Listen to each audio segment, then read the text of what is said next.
How to join a Zoom meeting from your desktop.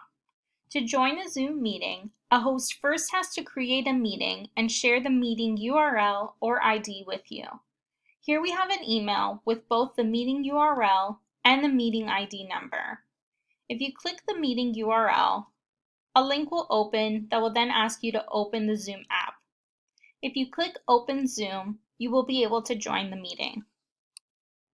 If you wish to join using your meeting ID, you simply copy the meeting ID number.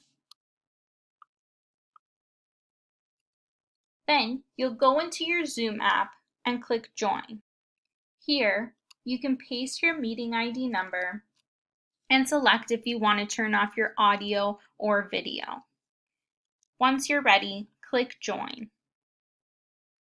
If there is a password, you can copy the password and paste it here. Then click Join. If the host has already started the meeting, you will be able to enter immediately.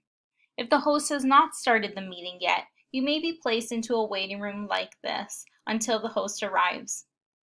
And this is how you join a Zoom meeting with your desktop.